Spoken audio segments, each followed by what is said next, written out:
Bonjour et bienvenue dans Rideau Rouge, votre rendez-vous culturel hors des sentiers battus. Je suis Alex, metteur en scène et fondateur du Bazar Culturel. Après avoir été 7 ans directeur de compagnie, j'ai monté un centre d'animation itinérant pour démocratiser l'accès à la culture et encourager les pratiques artistiques populaires. Dans ce podcast, je pars chaque semaine à la rencontre de personnalités, libres penseurs ou collectifs qui contribuent par leurs actions au partage des savoirs et des expériences.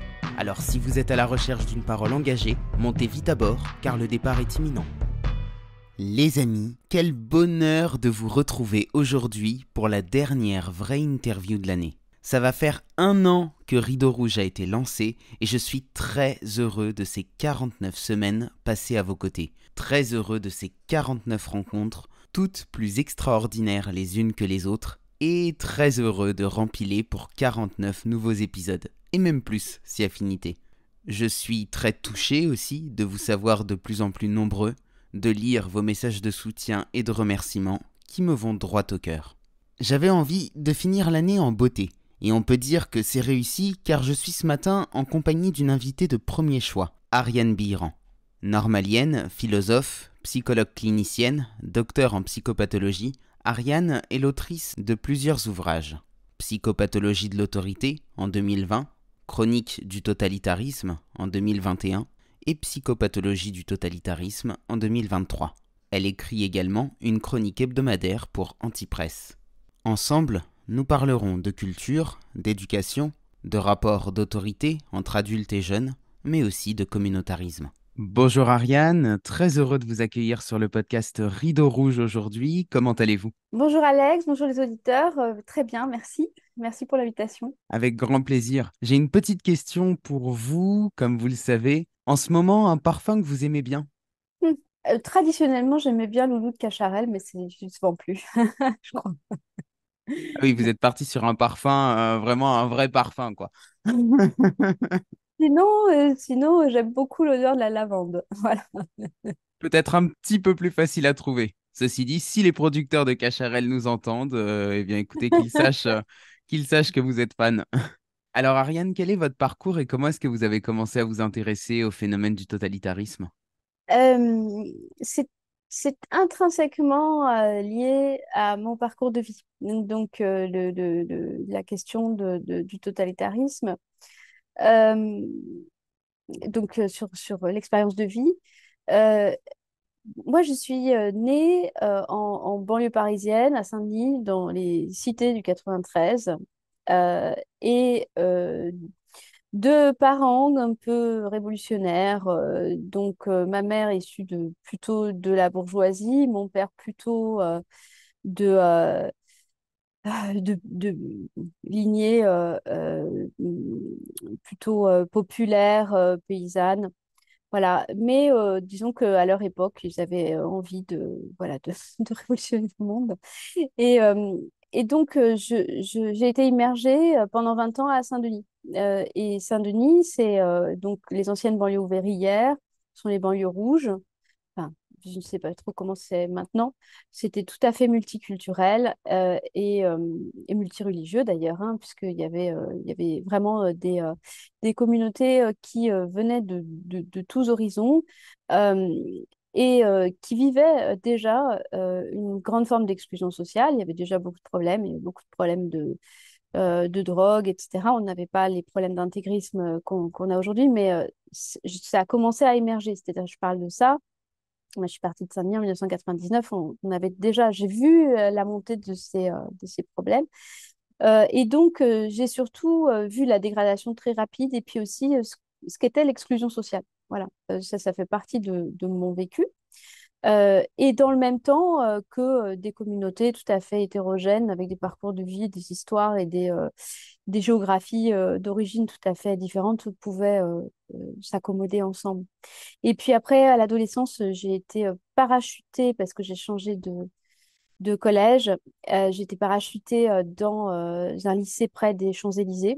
Et donc, ça a été un très, très grand dépaysement pour moi, mais qui m'a menée à comprendre et à expérimenter et intérioriser ce qu'étaient des classes sociales réellement. C'est-à-dire que le matin, Je partais de la cité de Saint-Denis, du fin fond de la cité. Je prenais des bus, enfin, c'était 1 heure et demie de transport, j'avais 13 ans. Et j'arrivais dans un monde qui m'était totalement inconnu, qui était d'ailleurs finalement beaucoup plus en souffrance et beaucoup moins de vitalité que ce qu'il pouvait y avoir à Saint-Denis, en ayant beaucoup plus de moyens matériels. Hum, Et voilà, ça a été. Et j'ai souvent navigué dans des milieux extrêmement hétérogènes comme ça, mais au même moment. C'est-à-dire, c'est pas d'un mois sur l'autre, c'est dans la même journée où je me rends compte que voilà, il y a des. Donc, qu'est-ce qui a amené à la question du totalitarisme? Ben, c'est la question de l'abus de pouvoir, c'est la question de l'exclusion sociale. Déjà, hein, la question de philosophiquement comment au-delà en plus hein, de dysfonctionnements familiaux, etc., donc où il y a eu des grandes tragédies dans mes familles, et, il a fallu, ça a créé des dégâts, hein. Mais il y avait aussi les grandes tragédies sociales, en fait. Déjà que je vivais, donc puisqu'aujourd'hui on s'étonne hein, des conséquences de ça, mais moi je parle des années 80, où bah, l'égalité des chances, elle n'existe pas, où on est avec un désœuvrement, une absence totale de moyens d'accès à la culture, où Paris, ça représente une ville inaccessible qu'on voit de loin. Voilà, c'est tout ça avec des déracinements. Donc, toute cette pauvreté, cette misère, cette exclusion, je l'ai vraiment voilà, donc je l'ai questionné. Et puis encore une fois, mes parents, Saint-Denis était une ville communiste, donc ils m'ont donné comme deuxième prénom Louise pour Louise Michel. C'était vraiment tout un environnement lié à des luttes ouvrières, des luttes populaires, et, euh, et de me retrouver parachutée dans ces univers. Et j'ai dû les côtoyer aussi encore après, hein, enfin, des univers extrêmement hétérogènes. Je continue en fait, hein, en vivant en Colombie, au milieu de paysans analphabètes, et puis euh, j'aime bien. Parce que je pense que l'un des problèmes du totalitarisme, c'est la haine de l'autre. Et parce qu'on ne le connaît pas. Voilà. Et, et, et si on était amené à, à, à être davantage dans cette ouverture, eh bien, on serait moins dans de l'intégrisme, en fait, du fanatisme de tous bords qui caractérise aussi hein, le système totalitaire. Donc voilà, donc très jeune, j'étais une enfant très mûre, une ado qui n'a pas fait vraiment d'adolescence, et donc j'ai passé mon adolescence dans beaucoup de livres. Et j'ai commencé très tôt, je crois que c'était à 16 ans hein, que j'ai lu Hannah Arendt. Et évidemment, je ne comprenais pas tout, mais j'avais un besoin de comprendre de très près qu'est-ce qui se passait dans l'âme humaine, en fait. Voilà. Est-ce que ça n'a pas créé un décalage avec les jeunes de votre âge, le fait que que vous ayez cette ouverture de conscience-là sur ces deux mondes en présence? En fait, j'étais déjà décalée. J'étais déjà décalée parce que ce que je vivais au quotidien était irracontable à l'un comme à l'autre. C'est-à-dire, euh, dans ce lycée, les Champs-Élysées, j'avais aucune idée de ce que pouvaient vivre des jeunes de cité. Ils n'avaient que des représentations toutes faites, et vraiment aucune idée. Euh, et de l'autre côté, ils n'avaient aucune idée non plus de la souffrance. Je parle aussi de la souffrance parce qu'il y avait d'autres types de souffrance dans les quartiers riches. C'était deux mondes qui ne pouvaient pas se comprendre, qui ne pouvaient même pas avoir l'idée de ce que pouvait vivre l'autre. Et donc j'étais déjà en fait dans une incapacité, dans une très grande solitude, une incapacité de pouvoir dire. Je me rappelle par exemple quand j'ai passé les oraux de Normal Sup. Donc Saint-Denis avait vécu une très grande dégradation. Nous, on avait déménagé, on était encore à HLM, on n'était plus dans une cité, on était un peu plus dans le centre-ville. Mais quand je suis allée passer les oraux de Normal Sup, donc j'avais 19, enfin, j'étais en 99, donc qui sont parmi les oraux les plus difficiles, c'est un concours extrêmement difficile. Et moi, j'enjambais des corps le matin, des corps dans les escaliers de gars qui étaient drogués parce qu'on avait un trafic de drogue en plein milieu du HLM. C'était des petits jeunes, les petits jeunes qui faisaient le guet, la mairie de Saint-Denis qui faisait rien du tout. Moi, quand je sortais du métro, bah, j'avais des bandes qui avaient repéré que je sortais, qui m'attendaient. Je me disais, ouais, ça va mal se passer pour moi. Je terminais dans la librairie à attendre. J'avais une amie libraire, 3 4 heures qu'il se lasse pour rentrer. Et je passais les euros de normalisation dans ces conditions. À qui je pouvais le raconter? À personne, en fait. Donc, voilà. Donc, c'est pour ça que je pense que ça m'a donné un autre regard déjà beaucoup plus décalé sur les appartenances des uns et des autres à des types de représentations. On dit souvent que la jeunesse, c'est grâce à la jeunesse et grâce à l'éducation des jeunes, justement, qu'on peut sortir de la barbarie, qu'on peut sortir des phénomènes autoritaires, voire totalitaires. Pourtant, dans ce que vous décrivez et aussi dans ce que je constate moi, bah, j'ai plutôt l'impression qu'on est sur un formatage dès la jeunesse qui conduit à des dérives totalitaires. Oui, oui, oui, oui. Mais il est vrai que, encore une fois, on pourrait dire aussi comme ça, c'est-à-dire que le totalitarisme, j'appelle ça de la xénophobie dans la pensée à un moment donné, c'est-à-dire je me replie, c'est un repli, ça peut être un repli communautaire, ça peut être un repli sur un environnement qui finit par fonctionner de façon close, de façon, voilà, on tourne en rond. Et en ce sens, l'accès à la culture, mais la véritable culture dans le sens, l'accès à des outils dans la langue, à du vocabulaire, à, de ce qu'ont fait nos ancêtres, ce qu'ont écrit nos ancêtres, eh bien tout ça, c'est de l'ouverture, c'est de l'ouverture à l'autre. Donc ce sont des remparts. La rationalité, c'est aussi une forme d'ouverture. C'est-à-dire, je ne suis pas que aux prises avec mes émotions comme ça. Non, je vais réfléchir. Quand je veux faire un vrai débat, ce qui n'existe quasiment plus, je dois venir avec euh, l'idée que l'autre peut-être va me faire changer d'avis. Et on n'a plus que des polémiques aujourd'hui, c'est chacun campe sur ses positions et veut pas. Mais cette magie de l'autre, de cette rencontre avec l'autre qui va me faire changer mon point de vue, qui va me faire changer d'avis, euh, c'est, c'est, c'est- et ça, quand on est dans des phénomènes, aujourd'hui, évidemment, on dénonce voilà,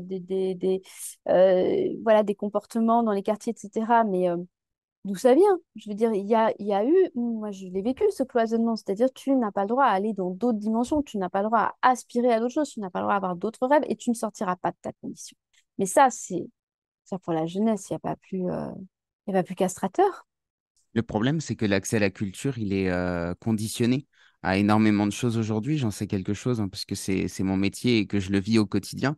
Mais je vais pas monopoliser la parole non plus, mais ne serait-ce que pour vous donner quelques exemples. Moi, on m'appelle uniquement pour des actions de divertissement ou pour de l'événementiel. Ce qui veut dire que mettre en place une culture de civilisation, donc sur la durée, en créant du lien de confiance avec les publics, c'est devenu impossible. On ne m'appelle pas pour ça, ça n'intéresse pas ni les collectivités, ni les associations, ni les écoles. Et puis au-delà de ça, quand on va à la rencontre des publics comme ça sur de l'événementiel, bah, en fait, on ne peut rien faire quand on est dans de la consommation. Et donc, bah, ça rejoint Hannah Arendt. J'imagine que vous connaissez cette citation. Hannah Arendt dit que la culture disparaît au profit de la consommation de masse. Qu'on est dans une société qui annihile complètement toute possibilité de culture. Et du coup, bah voilà, comment est-ce qu'on peut accompagner des jeunes vers l'émancipation, dans un processus d'émancipation, dans une société qui nous conduit à fond vers le divertissement? Et ce qui est très juste dans ce que vous dites aussi, que je vais compléter, c'est la rupture des liens, c'est-à-dire que, ou l'impossibilité de créer des liens. Donc on est dans un zapping de liens permanent.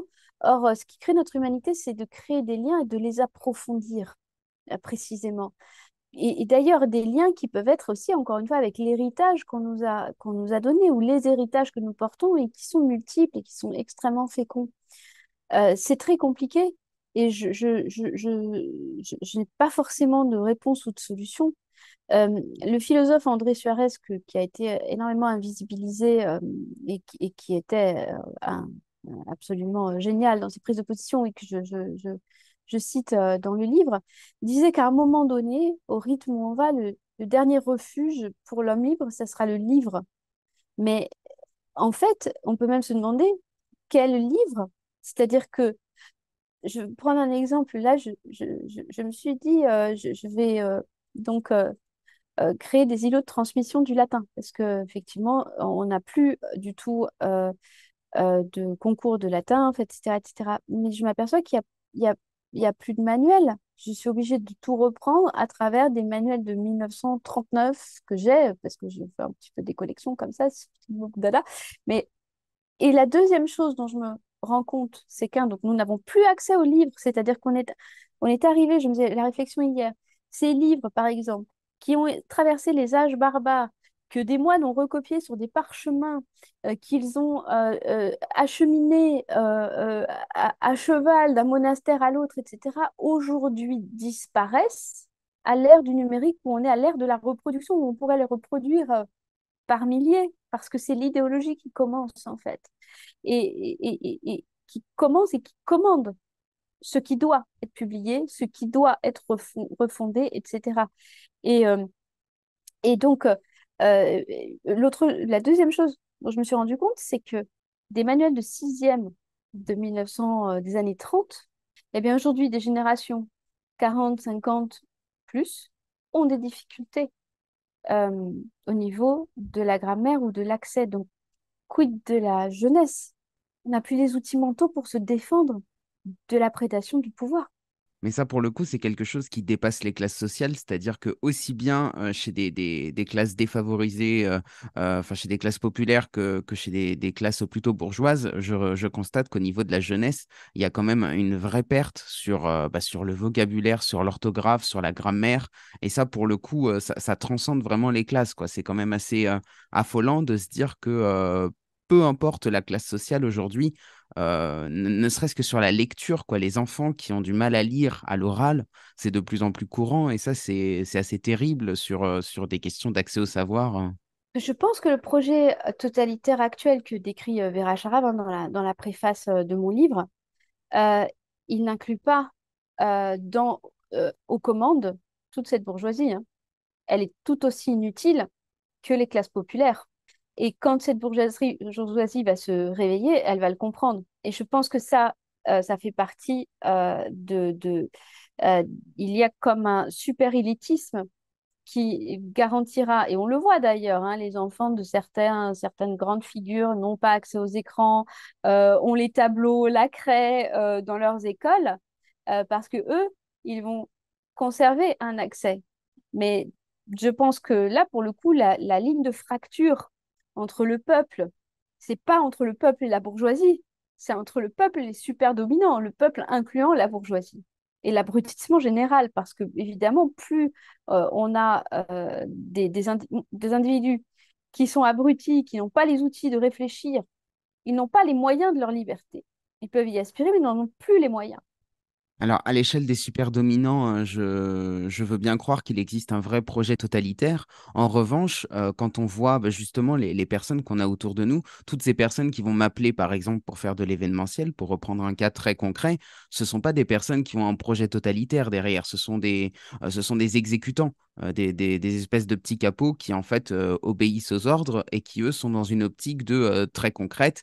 On va faire venir, on va faire de l'événementiel parce que c'est ce qui va faire du chiffre et c'est ce qui derrière va nous permettre de justifier des subventions. Et donc en fait, il y a tout un système à l'œuvre qui se met en place pour que les gens ne soient plus capables de réfléchir et de penser un projet dans sa globalité. Et donc peut-être que nous, là-dessus, on a quand même une marge de manœuvre encore, parce que le projet totalitaire global, on ne pourra pas se battre contre, c'est le pot de terre contre le pot de fer. En revanche, parler avec des gens au quotidien et essayer de leur faire comprendre qu'il est nécessaire de mettre en place une vraie culture, peut-être que là-dessus, on a encore des billes à jouer. Absolument, de toute façon, les billes à jouer, on les a tous, on ne les a que dans notre quotidien, en fait, en réalité, hein. Donc, c'est vraiment la multiplication des grains de sable qui est extrêmement importante, hein, parce que évidemment, seul, on va rien. Mais on peut être un grain de sable extrêmement important. Et cette multiplication des grains de sable dans les rouages de ce système est fondamentale.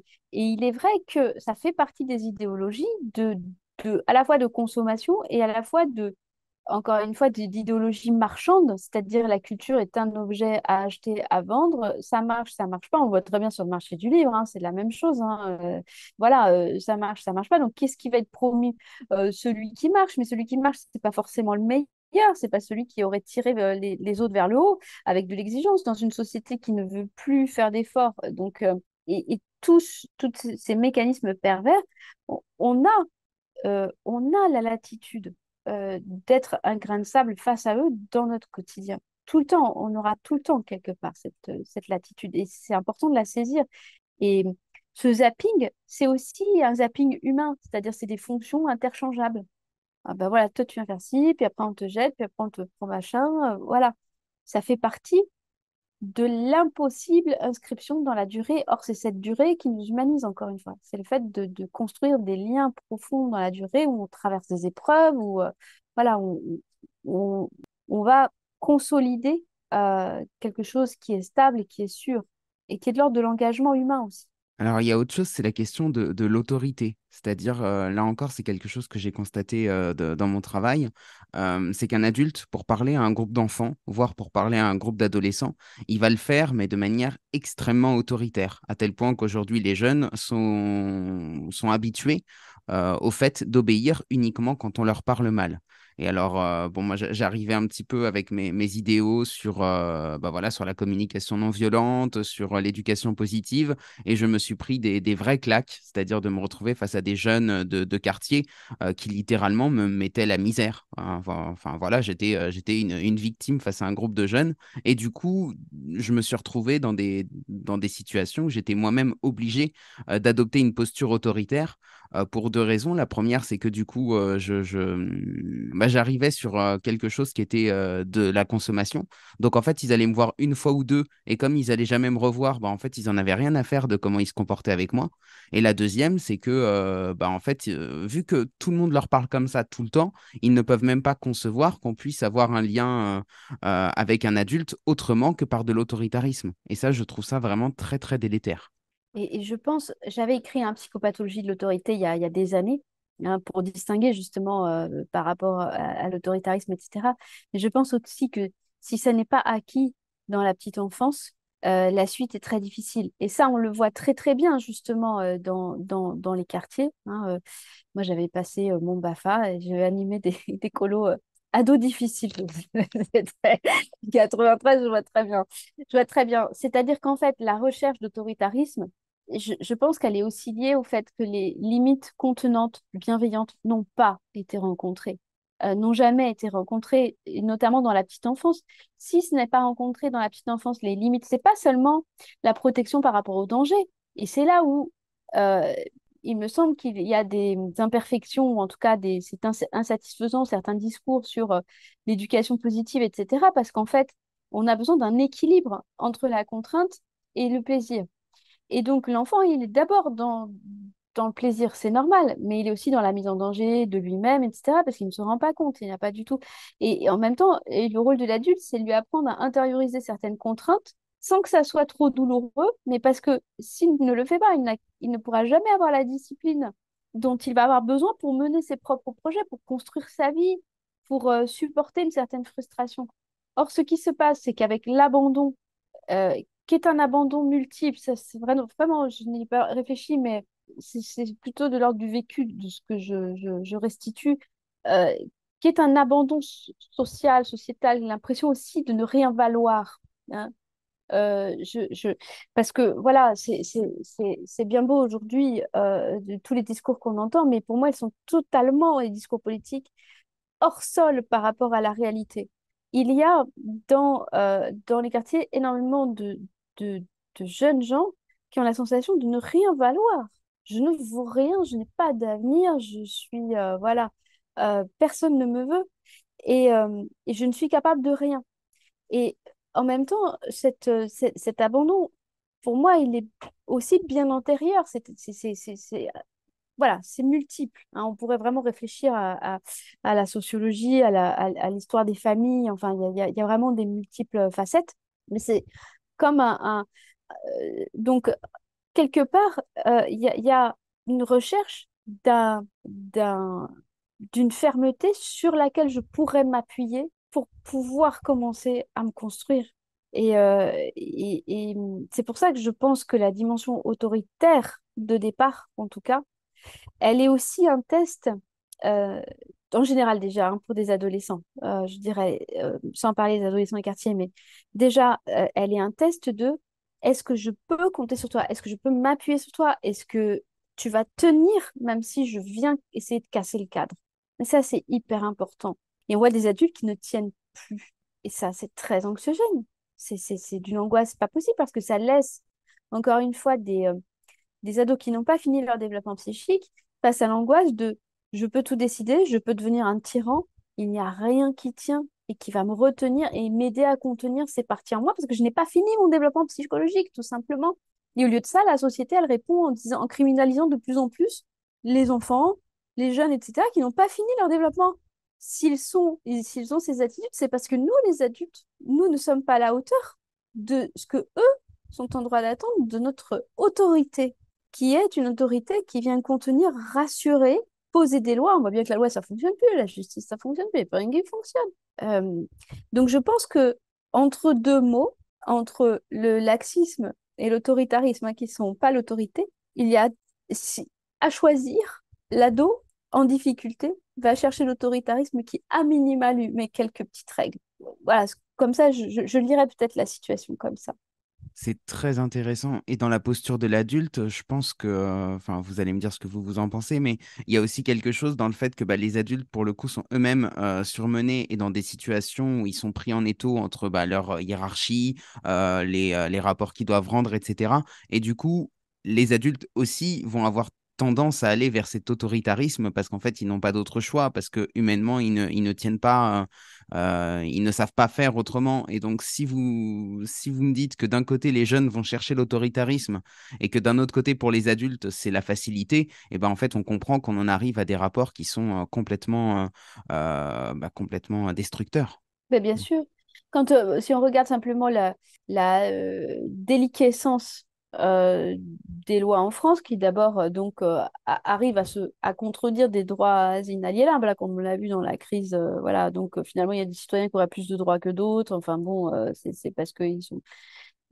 enfin, tout ceci où on arrive à justifier de l'illégalité par du supposé droit, donc ça c'est déjà un problème, mais ensuite la justice ne fonctionne pas. Donc ça, au bout d'un moment, ça commence à se savoir. C'est-à-dire dans une société où la justice ne fonctionne pas, où je vais citer les chiffres de 2021 du ministère de la Justice, il n'y a que 3% de plaintes d'abus sexuels sur le mineur qui aboutissent. Donc je veux dire, à un moment donné, ça, cette réalité, parce que la justice, elle peut dysfonctionner pendant un moment, mais tant qu'on en garde dans sa tête l'idée que le droit existe, qu'il contient la société, mais au bout d'un moment, quand on voit qu'en fait, les citoyens ne sont pas protégés, que il y a de plus en plus de violence, effectivement, qui n'est pas contenue, voilà, eh bien, au bout d'un moment, euh, il y a une sorte de recherche malgré tout de il vaut mieux quelque chose de très autoritaire plutôt que rien.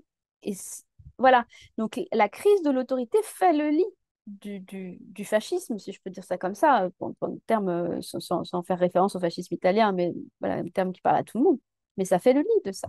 C'est-à-dire comme ce qui se passe, c'est que quand, pour le dire simplement, la loi du père dans une famille, la loi symbolique du père, c'est-à-dire celui que on aime mais qu'on craint un petit peu. Et justement, il n'a pas besoin d'être violent pour qu'on le craigne, hein. Et au contraire, à partir du moment où il va devenir violent, il n'est plus respecté. Mais on le craint quand même. On craint parce il pose la loi, il pose les interdits. À partir du moment où cette fonction n'est plus opérative, qui prend le relais? C'est le grand frère. Et quand le grand frère, il prend le relais c'est à coup de claque. Parce que lui, il n'est pas sûr de son autorité. Et il sait qu'il est en train d'usurper la place du père. Mais c'est un petit peu ça qui se passe. Derrière ça, il y a aussi la notion de contrat social, j'ai l'impression. Vous parliez tout à l'heure du fait d'intérioriser certains interdits.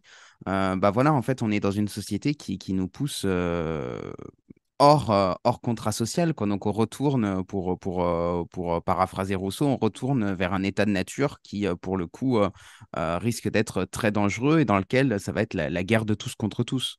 Ben, c'est tout à fait ça. C'est tout à fait ça. Ça va ensemble. C'est-à-dire que quand il n'y a plus d'autorité, l'autorité, c'est encore une fois d'abord une fonction symbolique, mais ça doit quand même être incarné. Quand il n'y a plus d'autorité qui fixe des interdits et qui fasse en sorte que ces interdits soient respectés. Et les interdits sont les interdits fondamentaux de l'anthropologie, voilà, qui séparent les individus. L'interdit du meurtre, c'est un interdit de civilisation fondamentale.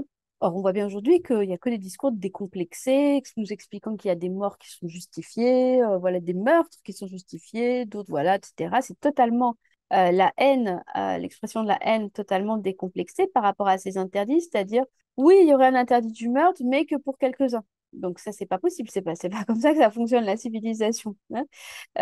Il y a plein d'autres interdits qui sont en permanence transgressés. Euh, donc l'autorité ne fonctionne plus. Et l'autorité, c'est aussi cette transmission, hein, dont on parlait. C'est en clair une fonction, ça vraiment je renvoie à la psychopathologie de l'autorité à mon livre, c'est une fonction qui vise à autonomiser l'autre. C'est pas je vais prendre du pouvoir sur toi parce que je vais le garder. Non, je vais te transmettre tout le meilleur de ce que j'ai pour que tu deviennes autonome et que tu aies intériorisé les lois que moi aussi on m'a aussi transmises. Et ça, c'est chaque individu. Mais effectivement, quand on est dans un environnement qui est de plus en plus transgresseur, pervers, qui n'appelle qu'à la jouissance immédiate, et qui entraîne, hein, des procédés psychologiques qui fait que effectivement on, on- on est, on est pris là-dedans et on n'est plus du tout en capacité de créer. Et ce qui s'est passé dans les prises de décision politiques mondiales depuis 2020 a aussi une répercussion immédiate sur le psychisme des gens dans l'incapacité à faire des projets long terme. Parce que donc du coup, ils se disent, mais moi, à n'importe quel moment, je peux de nouveau être séquestré, mes droits peuvent être confisqués, etc. Je peux vivre quelque chose d'arbitraire. Donc, on voit bien, les gens n'arrivent plus du tout. Et tout ça fait partie du lit qui est fabriqué à effectivement à du harcèlement, parce que s'il n'y a plus d'autorité, il n'y a que du harcèlement. Ça, je l'explique dans tous mes travaux sur le harcèlement. Et la suite, c'est euh, euh, la loi de la jungle, qui n'en est pas une, c'est la loi du plus fort. C'est du coup celui qui va être, entre guillemets, respecté, c'est le plus fort. Alors que la loi de civilisation, c'est on protège les plus vulnérables. Vous avez employé le mot de harcèlement, c'est justement un mot très à la mode, que ce soit chez notre ministre de l'Éducation Gabriel Attal, mais aussi directement dans les collectivités. On veut de plus en plus monter des projets pour parler du harcèlement avec les jeunes, mais en fait j'ai l'impression qu'ils savent plutôt très bien ce que c'est, parce que pour le coup, on n'en a jamais autant parlé, mais on n'en a jamais autant vu non plus. Des gamins qui sont dans des situations en tant que victimes de harcèlement, il y en a quand même beaucoup, ça reste une réalité de terrain. Comment est-ce que vous l'expliquez?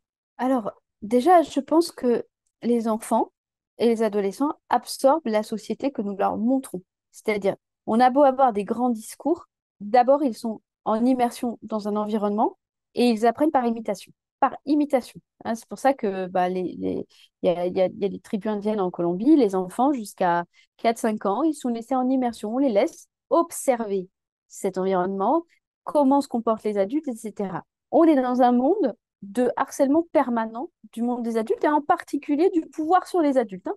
Donc, le premier modèle, il est celui-là. C'est pas compliqué. Donc après, le pouvoir qui est lui-même harceleur vient créer des programmes anti-harcèlement. Enfin, ça n'a aucun sens. Ça ne trompe personne, parce que moi j'ai eu des échos qu'ils en avaient ras-le-bol, hein, les enfants, les ados qu'on leur parle de ça, parce que de toute façon ça ne résolvait rien du tout, voilà. Euh, et c'est simplement, encore une fois, moi j'ai encore une question simple. Où sont les adultes? Où sont les adultes? On confie l'instruction de nos enfants à des écrans. On va en attendre quoi d'autre? Euh, des écrans où c'est la surenchère de la violence, c'est la surenchère de la barbarie, c'est la surenchère des images, et t'as intérêt à voir ces images parce que sinon, etc. Enfin, donc c'est la surenchère du trauma. On ne les protège pas du tout de ça. On les protège encore pas non plus, et ça j'en parle beaucoup à plusieurs reprises, de l'accès à la pornographie, etc. En fait, ce sont des adultes qui ont complètement démissionné et qui après s'étonnent de ce que des enfants se harcèlent ensemble en imitant la violence du monde des adultes dans lequel ils sont immergés et qu'ils subissent, hein, parce qu'il faut bien rappeler quand même tout ce qu'on leur a fait subir dans les écoles, Euh, donc depuis les mesures sanitaires, etc. Donc, pour moi, les mesures gouvernementales, ça s'appelle de l'injonction paradoxale. C'est-à-dire, c'est comme euh, on a ça, hein, avec des parents pervers ou des parents maltraitants, etc. Ils vont tenir tout le temps des doubles discours. C'est-à-dire, je te maltraite, mais je te fais lire des livres contre la maltraitance, par exemple. Ça peut tout à fait être ce genre d'injonction. Donc, c'est de l'injonction paradoxale qui est du registre de la perversion, par exemple. on nous parle d'éduquer à l'empathie, mais l'empathie, ça s'éduque pas, ça se montre. Si l'enfant, il est pris dans un environnement naturellement empathique envers lui, naturellement empathique entre adultes, il va l'être naturellement. Donc là, on veut... non mais je trouve ça tellement énorme. On veut éduquer à l'empathie en n'ayant que des discours de haine et de non-empathie à la télévision, sur les médias, etc. Mais ça n'a pas de sens. Et ça, je pense que l'enfant, il le sait très bien. Puis en plus, il va dire, mais attends, mais pourquoi? Moi, je devrais et toi, tu le fais pas. Bah, c'est vrai que pour le coup, les enfants sont très forts aussi pour détecter quand il y a une dissension entre ce qu'on dit, ce qu'on fait, enfin voilà, qu'on n'est pas en accord complet, ils sont très très forts pour le pointer du doigt, quoi. Absolument, mais ils ont raison. Et en fait, c'est sur ça qu'on peut espérer un petit peu compter quelque chose, la dynamique de vie présente dans l'enfant. Alors tout à l'heure en introduction, quand vous parliez de votre parcours, vous avez parlé la capacité que vous avez eue à mettre des mots sur les classes sociales, à comprendre que vous étiez dans un rapport de domination et que les autres aussi étaient inscrits dans ce rapport de domination. Aujourd'hui, on peut quasiment plus en parler avec les jeunes parce que bah, c'est aussi marqué historiquement, marqué dans une époque, parler de lutte sociale. Enfin voilà, on a tout de suite l'impression enfin, on nous renvoie tout de suite à l'étiquette de marxiste dans un rapport capitalisme-communisme. Enfin voilà, c'est très dur d'aborder ces questions-là aujourd'hui. Et puis la plupart des jeunes n'en entendent même plus parler. Comment est-ce qu'on peut reconstruire du dialogue autour de ça?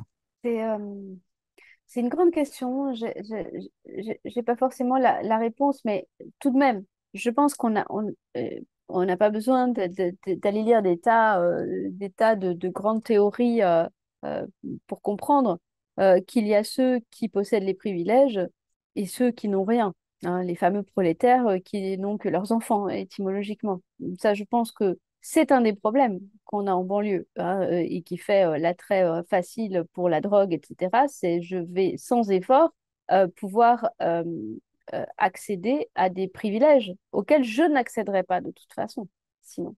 Donc effectivement, comment je peux je vais, je me souviens, hein, dans mon expérience de vie, j'avais rencontré un ado qui gagnait, à l'époque, c'était 10 000 francs, 10 000 francs par jour. Je me dis, mais qu'est-ce que tu veux que je travaille? Qu'est-ce que tu veux que je travaille? De toute façon, avec ma tête, avec mon origine, avec tout ça, je n'aurais pas accès à ça. Donc, je pense que malgré tout, c'est compris. Enfin, c'est compris au sens que c'est intériorisé. Ça ne veut pas dire que c'est réellement compris au sens théorique, mais c'est quand même vécu, cette histoire d'avoir des privilèges et de ne pas en avoir, et comment il y a une esclavagisation de plus en plus puissante, encore une fois, de ceux qui veulent toujours plus de privilèges. Encore une fois, je ne parle pas nécessairement de la bourgeoisie, mais peut-être largement au-dessus, sur ceux qui n'en ont pas, et qui sont donc vécus comme étant des ennemis. Je pense que peut-être on peut le transmettre, parce que c'est une grille de lecture qui fonctionne à tous les coups, pour le coup. Hein. S'il y en a une, à mon avis, à conserver, c'est celle-là, parce qu'elle est tellement évidente. Elle a justifié enfin, énormément de formes d'esclavage, de prédation, d'appropriation de biens, etc. Et on voit encore à l'œuvre, hein, de toute façon, dans l'histoire de l'humanité. Peut-être, effectivement, par des transmissions historiques, voilà. Euh, mais on a eu un ascenseur social qui fonctionnait. Je pense être un, un des derniers rejetons de cet ascenseur social en venant de Saint-Denis. Même si, voilà, encore une fois, du côté de ma mère, il y avait eu des grandes écoles, etc. C'était pas né de rien, mais de pouvoir passer, on va dire, de banlieue exclue aux grandes écoles. Maintenant, c'est donc de plus en plus compliqué, hein, cet ascenseur social. Au début du siècle, du XXe siècle, on pouvait être issu de classes pauvres et nourrir toute sa famille parce que au mérite, c'était le cas de Charles Péguy, hein. Il avait intégré Normal Sup, il nourrissait toute sa famille. Je crois que sa mère était rempaillée de chaises, si je me souviens bien. Mais en tout cas, il y avait cette possibilité. Mais cet ascenseur social, il a été complètement bloqué. Il ne fonctionne plus du tout. Et c'est très compliqué maintenant de savoir quel est le chemin que je vais pouvoir. Parce qu'il y a ça aussi, c'est de façon, c'est une réflexion plus générale, mais euh, il y a dans cette, euh, ces idéologies du totalitarisme l'idée que en fait, on ne peut plus bouger de la case dans laquelle on est né, en fait. Et il n'y a plus des trajectoires individuelles et les gens n'y croient même pas, c'est-à-dire ne se la créent même pas dans leur tête.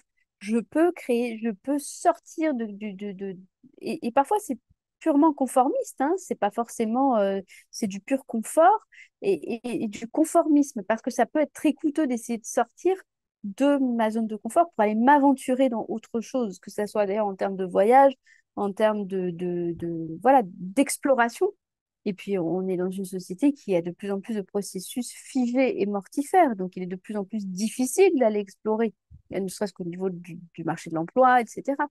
Donc, comment est-ce qu'on recrée ces ouvertures? Je ne sais pas, mais c'est très important de les recréer. C'est-à-dire, tu peux être autre chose que d'avoir pour aspiration la même aspiration que tout le monde, qui est de s'acheter un bien immobilier à crédit, et regarder Netflix tous les soirs. Tu peux aspirer, tu veux autre chose. Voilà. Et ta vie, elle veut autre chose. Et ça, c'est compliqué, mais je pense que c'est très important. Il y a un mot qu'on n'a pas mentionné, mais qui tourne un petit peu autour de notre discussion, c'est celui de communautarisme. Et aujourd'hui, le communautarisme a remplacé la conscience sociale. Dans l'exemple que vous preniez tout à l'heure, bah, je vais revenir encore à un exemple que j'ai vécu, mais avec un gamin qui du coup se comportait mal dans ma classe, il est venu me voir en me disant, oui, c'est parce que je suis noir. Et je l'ai regardé, je lui ai dit, non, c'est pas parce que tu es noir, c'est parce que c'est toi qui fais des conneries. Que tu sois blanc ou noir, ça change rien. Et en fait, aujourd'hui, il y a un petit peu ça, quoi. C'est-à-dire que on se renferme entre communautés plutôt que de construire un discours qui va être un discours de lutte sociale, comme on pouvait le retrouver avant, bah, parmi les classes ouvrières, mais aussi, enfin voilà, là, on parlait de classes populaires, mais c'est aussi le cas, par exemple, avec toutes les communautés LGBT, etc., avec tout le phénomène trans, où du coup, en fait, on se renferme entre communautés plutôt que d'ouvrir le combat et de se rendre compte que bah, la lutte, elle est beaucoup plus large que ça, quoi. Alors, je suis totalement d'accord. Je pense que c'est un phénomène qui est favorisé d'abord, parce que ça arrange justement le pouvoir d'avoir différents types de communautés qui se battent entre elles, même parce que c'est divisé pour mieux régner. Ça, c'est vraiment très efficace depuis la nuit des temps. C'est déjà un phénomène qui, à mon avis, est encouragé. Ensuite, il est encouragé parce que du fait justement il y a eu un isolement progressif qui faisait qu'avant, on était sur des confédérations d'intérêts par rapport à des métiers, par exemple. Hein, donc, il y avait quelque chose qui nouait les gens. Et ça aussi, il y a eu, je ne sais pas, il faudrait étudier plus précisément comment, mais il y a eu une cassure de ces confédérations d'intérêts, c'est-à-dire je fais valoir des droits par rapport à un métier, par rapport à des identifications. Voilà, donc il y a plus trop ça. On pourrait parler de trahison des syndicats, on pourrait parler de plein de choses et on y serait pendant des heures, mais donc, qu'est-ce qui va faire que les gens se rassemblent aujourd'hui? Puisqu'il n'y a plus d'autorité, on voit que les valeurs, par exemple, si on prend les valeurs de la France, d'être français, ça a été extrêmement attaqué. Donc, maintenant, c'est récupéré de façon communautaire, encore une fois, mais il n'y a plus quelque chose qui fédère les gens qui sont dit, mais qu'est-ce que c'est les valeurs de la France? À mon avis, on n'a plus beaucoup de réponses. Donc, il faut malgré tout, l'être humain, il a besoin de s'identifier. Donc, il va s'identifier à quoi? À ce qui est le plus facile pour lui, c'est-à-dire à une régression. C'est une régression, la régression communautaire, euh, mais parce qu'il va se sentir, il n'est plus protégé par l'État, donc il va être protégé par sa communauté. Voilà. Et donc, l'individu, il a besoin, donc il rentre dans un groupe qui lui donne l'illusion de la protection, mais qui lui aussi exige qu'il le serve. Et là, on n'est plus du tout dans un universalisme, qu'il le serve au niveau d'un endoctrinement idéologique, de tas de choses. Hein. Et on voit bien à quel point, justement, dans ces régressions claniques, on voit très bien à quel point, quel est le prix que paye l'individu pour ne pas être ne pas être en accord avec l'idéologie du clan. Donc c'est très compliqué, mais c'est vrai que on aurait vraiment une grande analyse à faire de pourquoi on en est là, mais cette régression communautaire est très dangereuse parce que effectivement c'est l'affrontement des communautés les unes sur les autres et c'est la revendication à chaque fois d'une communauté qui estime avoir plus de droits que l'autre. Donc on n'est plus du tout dans un principe de droit universel où il y aurait l'être humain qui a une dignité, effectivement, et a une valeur en soi, quel qu'il soit, d'où qu'il vienne, et quoi qu'il fasse. Parce qu'encore une fois, aujourd'hui, on a glissé très subrepticement depuis des années, par exemple, dans une confusion entre l'intention et l'acte, entre ce que je dis, ce que je fais. Mais c'est pas pareil. Je peux avoir des beaux discours, hein, dans les politiques, et avoir des actes extrêmement odieux, et l'inverse. Je peux avoir un discours absolument terrible, et en même temps, dans la vie, dans mes actes, être très droit. Et toutes ces confusions, petit à petit, entraînent des choses extrêmement dangereuses. Et ces identifications communautaires, quelle qu'elle soit, comporte toujours un projet guerrier. Parce que je suis en communauté contre quelque chose, contre l'autre. Je m'assimile, je perds mon individualité dans une euh, quelque chose, une régression, hein, de type clanique. Et ça m'amènera à cette fameuse fermeture dont je parlais tout à l'heure. Et la fermeture comporte le germe de la haine de l'autre et la suite. Donc, c'est pas étonnant qu'on soit de plus en plus dans différents types de fanatisme. Ça fait partie des procédés. On approche de la fin de cet entretien. Avant que je vous pose la dernière question, est-ce qu'il y a une question que je ne vous ai pas posée à laquelle vous aimeriez répondre? Donc, je suis disposée à écouter. Ok, alors je vous pose la dernière question. Si vous aviez le pouvoir de changer le monde avec une baguette magique, par où est-ce que vous commenceriez? Bah, il faut que je réfléchisse parce que elle m'a déjà été posée, je ne sais plus ce que j'ai répondu. Elle est très difficile cette question parce que naturellement, j'aurais peut-être envie de dire. Euh, enfin, bon, aujourd'hui, je vais répondre comme ça, je ne sais plus comment j'avais répondu la dernière fois. Je vais répondre la suppression du massacre des innocents, quels qu'ils soient. Voilà. Très belle réponse. Merci beaucoup Ariane pour cet échange et à Ouais. bientôt. Merci. À bientôt. Cet épisode touche à sa fin. J'ai trouvé cette discussion d'une grande qualité et j'espère qu'elle vous aura donné quelques clés, soit pour mieux comprendre l'intérêt politique du contrôle de la culture par ceux qui nous gouvernent, soit pour mieux aborder la question de l'encadrement des jeunes. Pour moi en tout cas, elle aura été véritablement thérapeutique et j'en repars avec plein d'idées concrètes à mettre en application.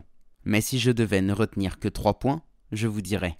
Tout d'abord, qu'il existe un lien entre abus de pouvoir, exploitation de classe, communautarisme et totalitarisme, car tout ce qui conduit à un repli sur soi, à un enfermement, conduit indubitablement à la haine de l'autre. De la même manière qu'une stagnation d'eau favorise le développement de moisissures, une stagnation de la pensée, dans un environnement qui fonctionne de façon close, favorise le développement de la xénophobie. Or, la culture, c'est une forme d'ouverture à l'autre. Si vous me suivez depuis un moment, vous avez déjà probablement entendu cette citation de Freud que je ressors régulièrement. Tout ce qui travaille au développement de la culture travaille aussi contre la guerre. On comprend alors aisément pourquoi la vraie culture est dangereuse pour le pouvoir pervers, qui n'hésite pas à faire preuve d'injonctions paradoxales aussi dans ce domaine, en parlant d'accès à la culture, mais en favorisant tout ce qui est de l'ordre du loisir, de l'événementiel, donc de la jouissance immédiate.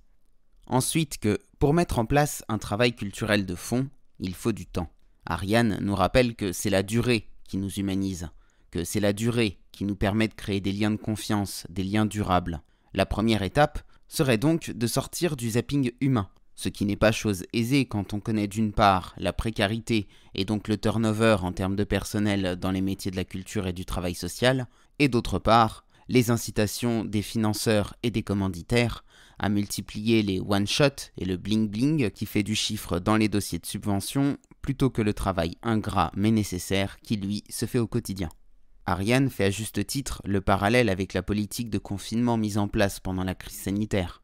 En nous séquestrant, le pouvoir a inhibé notre capacité à nous projeter dans la durée et cette inhibition a laissé des traces encore visibles aujourd'hui. Enfin, qu'éduquer, c'est poser des limites contenantes et bienveillantes. Or, parce que certains adultes ont démissionné de leur rôle d'adulte, ces limites n'ont pour certains jeunes jamais été rencontrées.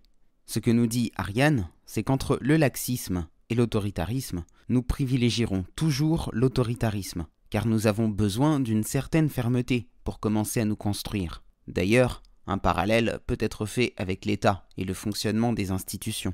Puisqu'il n'y a plus de contrat social solide, nous tendons irrémédiablement vers le fascisme. Là encore, c'est étonnant comme ce qui fonctionne à petite échelle fonctionne également à grande échelle. Si le podcast vous a plu, n'oubliez pas de lui laisser une note positive et de vous abonner si ce n'est pas déjà fait. Et pour celles et ceux qui veulent aller plus loin, vous pouvez soutenir le Bazar culturel en adhérant à l'association. Le lien est en description, de même que toutes les informations relatives au travail d'Ariane et à ses publications. Merci d'avoir écouté cet épisode. Pour une fois, je ne vous dis pas à la semaine prochaine, car comme vous le savez, il n'y aura pas d'épisode lundi, mais restez sur vos gardes, car l'épisode 50, qui sortira avant la fin de l'année, sera une petite bombe. Sur ce, je vous souhaite à tous un très joyeux Noël, et vous dis à l'année prochaine pour une nouvelle rencontre hors des sentiers battus.